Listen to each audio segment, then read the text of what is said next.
Hi everyone, this is Sasikumar, Professor from Department of Computer Science and Engineering from RMD Engineering College. Today we are going to discuss about agents and environments in artificial intelligence.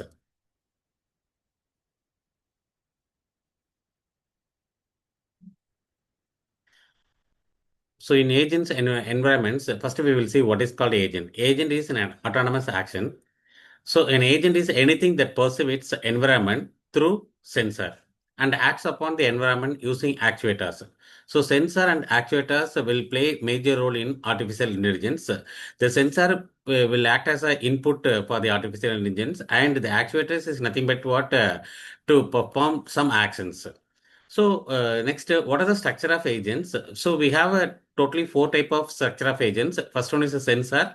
The second one is actuators. The third one is the agent function, and fourth one is the agent program.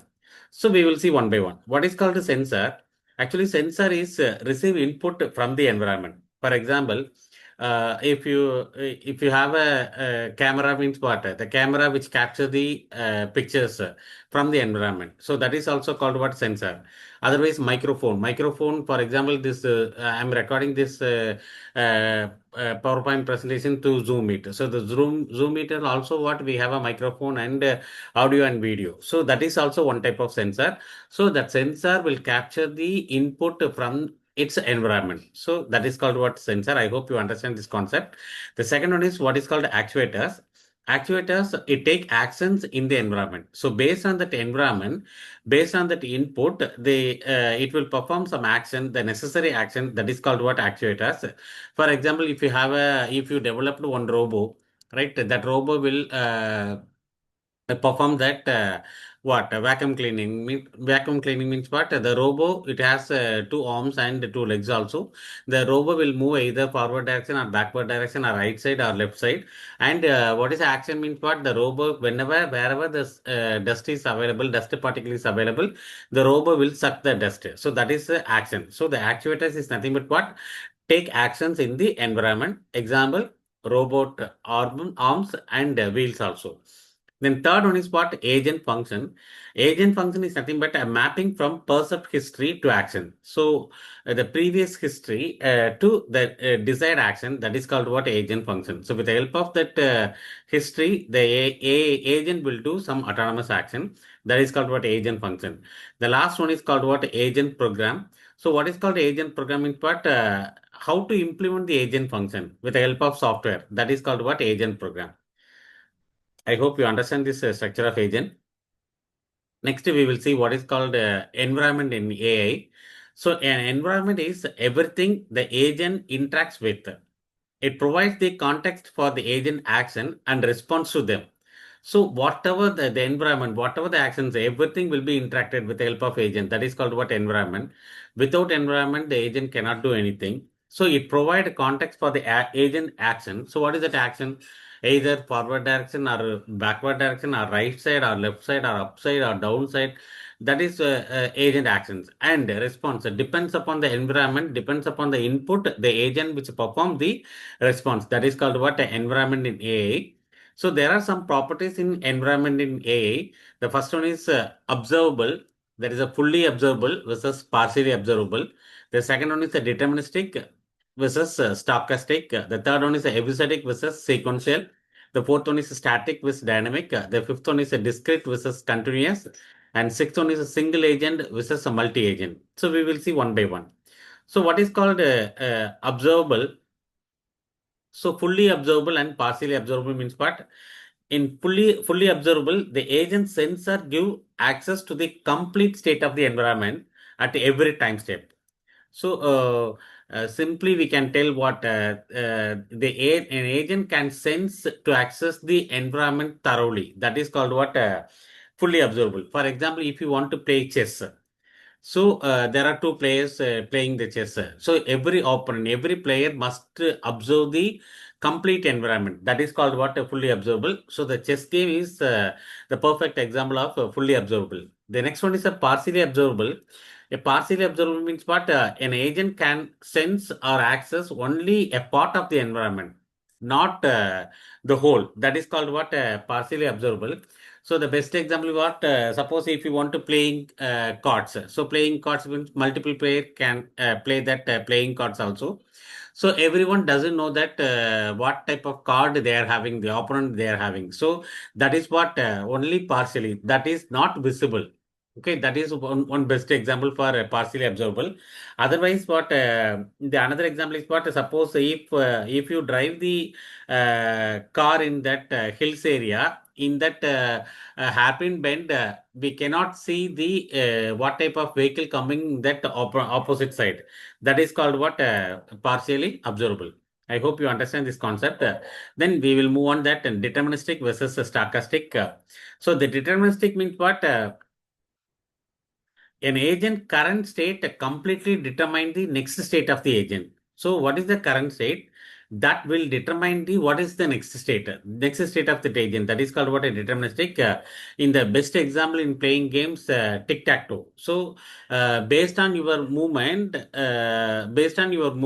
we can decide the next move also. So the agent's current state completely determine the next state of the agent. That is called what, a deterministic. The next one is stochastic. The stochastic is nothing but what, the state of the agent is random in nature and cannot be completed by the agent. For example, Ludo. So that is called what, a stochastic. So the Ludo game, that is the best example for stochastic. So what it means what, the next state is uncertain and may involve randomness. Suppose if you throw that Ludo means what, we cannot predict whether it will come one or two or three or four or six or five something. So that is called what, stochastic. So totally uncertain. The another example, what in real time example, stock marketing, right? Stock market prediction, that is also what, the best example of stochastic. The third one is what, episodic versus sequential.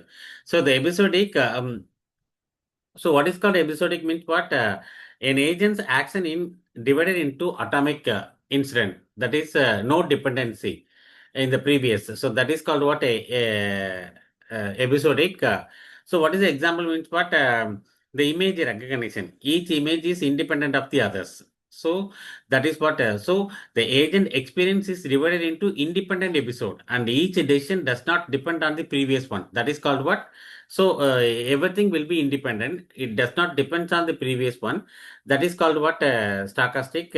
For example, the robo vacuum cleaner agent, right? So wherever the dust particle is available, then the robo will move and what that it will suck the dust also. So the example is what, part picking robot.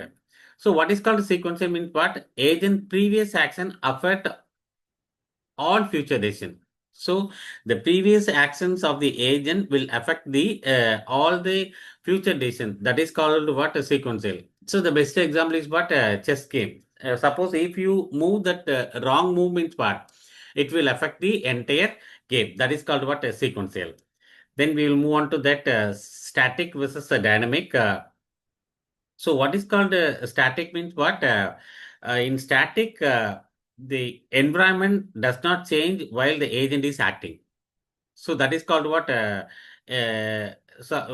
Based on that agents, the environment will not affect. So that is called what? The agent does not change while the agent is acting. The best example is what? For example, uh, okay, in crossword puzzle.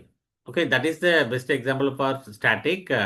So the environment does not change while the agent is acting. And dynamic means what? The environment keeps on changing while the agent is acting. So that is the opposite of static. Keep on changing means what? The agent will travel from one place to another place. The best example is what? Automatic car, taxi driving. So that is what best example of dynamic, because it keep on moves. There is no static place. The destination will be changing based on that time. So that is what a dynamic. The next one is what, discrete versus continuous.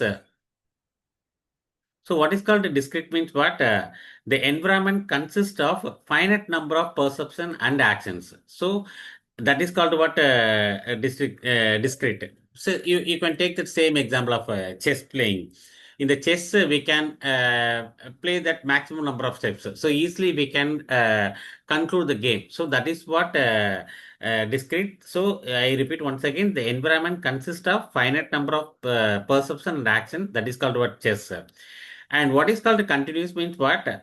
The environment in which the actions are performed cannot be numbered. So that is what indefinite. So it keep on changing. That is called what the best example is what self-driving car. Self-driving car means what the agent can move from one place to another place. That is not fixed one. From that place to travel to another place. So the destination will be keep on changing. That is called what continuous. And the last one is what single agent versus a multiple agent. So what is called a single agent means what the environment involves only one agent. That is called what a single agent. The example is called what the maze game. Maze game is what from the bottom side to top side we have only one way, right? If you find that correct way now, easily you can reach the destination. That is called what a maze game. So the environment involves only one agent. Okay, so multi-agent means what the environment involves multiple agents. For example, football, cricket, volleyball. So multiple player. So that is called what multi-agent. I hope you understand that agents and environment in this video. Thank you.